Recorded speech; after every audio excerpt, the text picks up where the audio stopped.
Hello, good morning mga kabadods. Welcome back to my YouTube channel again, guys. So today is Wednesday, guys. So as usual, hatid na naman natin yung ating panganay na anak sa school. And then, guys, babalik tayo sa Home Depot. So meron pa tayong mga tools na kailangan natin bilhin para sa pag-renovate ng bahay. So yun nga, guys. Maraming gastusin ho. As usual, laging ganun. So, mamaya guys, pakikita ko sa inyo paano gawin yung yung pag-install ng vinyl flooring. So, madali lang naman yun po. So, first time ko lang gagawin siya. So, we'll see ano yung magagawa ko, kung ano yung outcome na gagawin ko doon sa vinyl flooring. Anyway, the vinyl flooring is not guys, hindi naman ganun kahirap gawin, guys. So kaya guys, kaya ko yun. So tapusin natin mamaya. Hindi ko alam kung matatapos ko mamaya, guys, yung gagawin ko. Bata kaya lamig. So medyo malamig pa rin ngayon. So wala na yata katapusan itong lamig dito sa Canada. sobra. Ito natin yung panganay namin. And then guys, we're gonna go now. Okay, start the car. Okay, peace out, guys.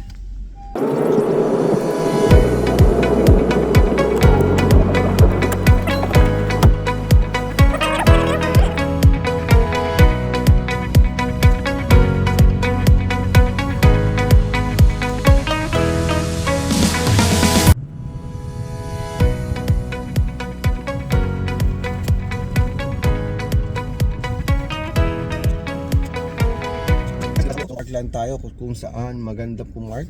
I guess papark na tayo dito sa malapit-lapit dito, guys, yung tipong walang guys. So yan, dito tayo papark kasi ito yung the best parking spot, guys. So yes, let's go, guys. Punta na tayo dun sa Home Depot. Let's go.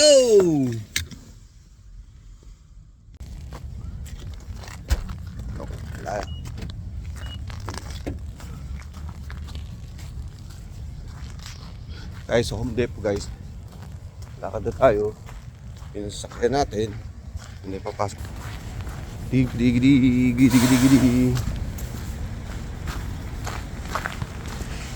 Yun, yan ang Home Depot. Pasok na tayo.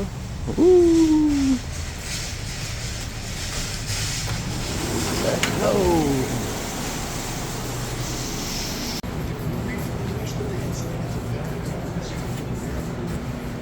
Hanap tayo ng blade ng Royo.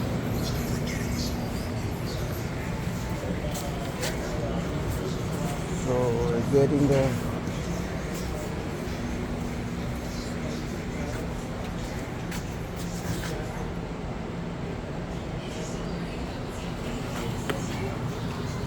This blade. It's only 27.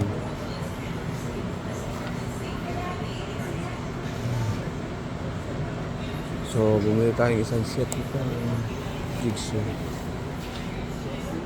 Wala kasi yung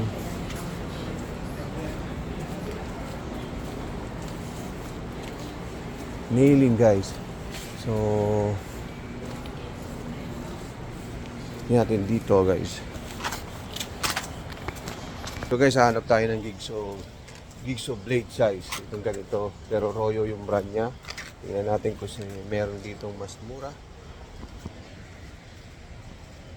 So wala akong nakikita dito jigsaw, guys.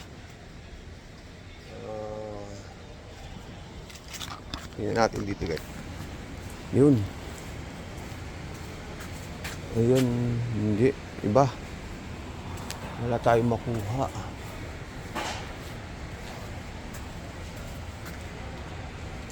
So ito lang yung pinakang nakita kong guys, sa jigsaw.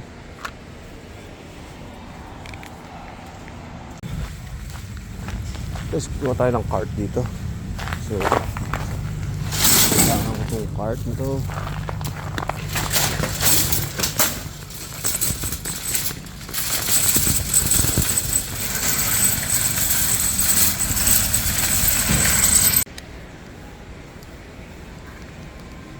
Mailing saw.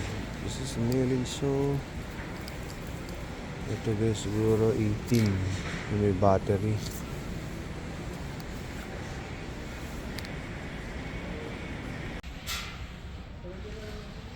What is it?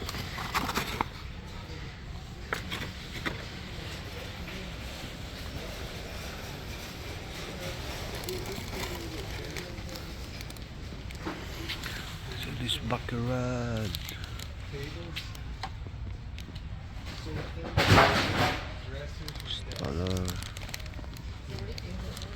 It's a bigger one, the small one. $8 na. Yun.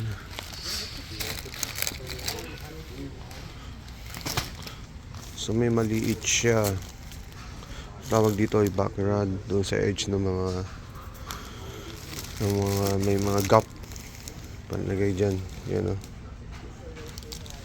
Okay, this one is $8, the small one. And itong malaki is $6. So let's get it. Yung mga pinamili natin gamit. Utility knife. Ito. And this. So guys, hanap din tayo ng baccarat. Nakakuha tayong baccarat. Tapos hanap tayo muna ng guys ng which one? Nailing gun, nailer royal. So this one is 140 crown stapler. So ano ba yung strike nailer? So wala tayong nailer na maganda. So guys, bibili tayo ng sa yung transition dito sa guys, ito yan, ito guys yung bibili natin.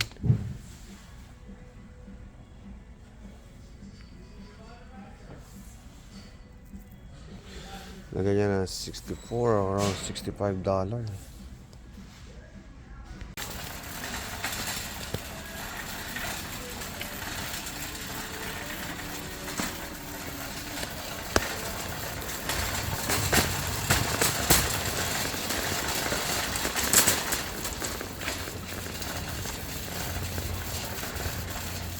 To match the color, so it's not even match the color, so we have to change. Hindi siya. I removed the signage here because This one is kind of same thing color, very lighter.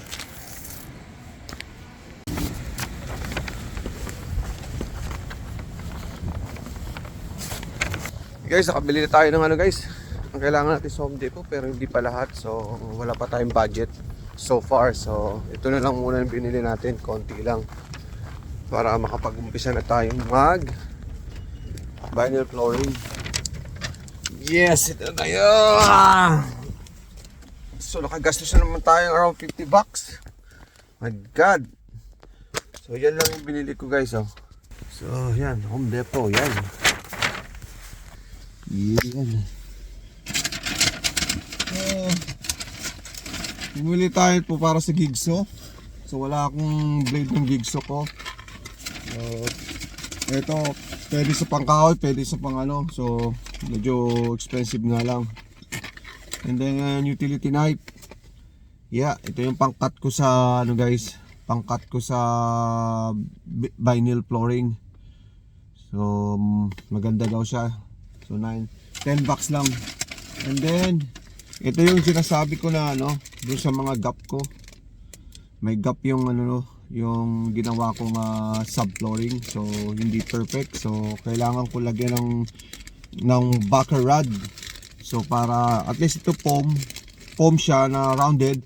So magmumove pa rin siya pag nagano. At least hindi siya stabilized. stable. So magandang panlagay kasi kailangan talaga sa subfloor natin is may gap tayo doon sa sa may wall. Hindi para naglalaro yung natin, yung kinabit nating subfloor or vinyl flooring. So yun nga, ito para sa may subflooring ko. So at least ang laki ng gap nung ko na kamali ako ng cut. So naubusan na ako, then wala na akong So yun nga. So let's go guys. Umpisahan na natin guys para matapos na yung gagawin natin. Nakabit na natin to mga to. I hope kasya na to. And let's go. Peace out.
Yes, yun mga kabadodits, nakakuha na tayo ng natin guys ng pang-file natin sa tax, yung RSP natin yan guys. So yan yung pinapile sa tax. So pwede na ako mag-file ng tax ngayon. Tingnan natin kung magbabayad muli tayo. Taon-taon ho tayo nagbabayad ng tax. Alam niyo madali dito Pero mo, libo-libo ang binabayad namin sa tax kung i-convert mo sa Philippine money. So, ang laki ng pera ng government dito, kaya libre ang mga hospital dito. Yun nung doon. So, binabayaran pa rin namin yun. So, akala nila hindi natin binabayaran. Binabayaran natin lahat ng mga kinikita natin dito. Yun ang tax. Yun ay ang tax. So, yun nga. Nakakuha na ako ng retirement saving plan tax. So RSP ko, papile ko na to guys. Bukas magpapile na kami ng tax. So pupunta kami dun sa taxation filing. So let's go guys, peace out, let's go home. Papakarwas lang tayo. Sandali, hilamos lang guys. Hindi yung talaga hilamos lang to guys. Relax lang tayo. Instructed natin. Alright! Dito guys.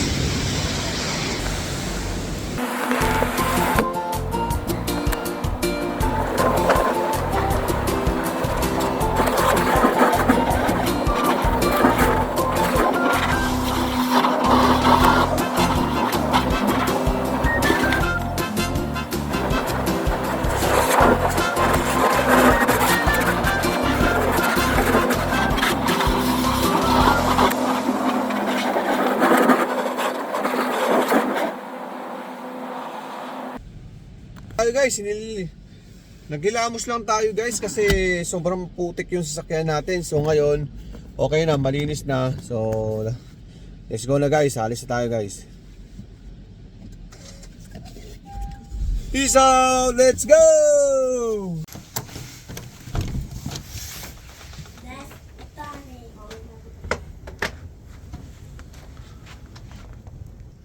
Snow again. Oh my God, nag-i-snow na naman po tayo. Kita nyo mga kabadodits. Shovel na naman ang kalalabasan ito mamaya. or bukas. As you can see guys. Oh, kumuntik pa madulas. Ayop. Okay guys. Grabe yung snow guys. Yan naman tayo. Snows.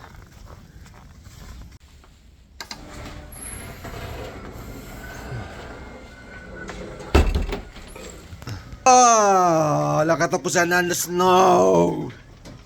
Yan guys, oh. Yun.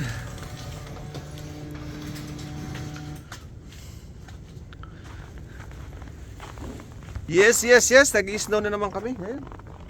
Yan, nakita nyo? Woof. There you go. Yan na pong snow natin ngayon. Kita nyo, oh. Nawi. Okay, susunduin na natin si Kuya sa school. So, yung sasakyan natin guys, oh. This. Oh, yan, oh. Kita nyo yan. Kinarwas ko lang siya ng $2 guys. $2. So, malinis na ulit. Let's go. Peace out. Bye.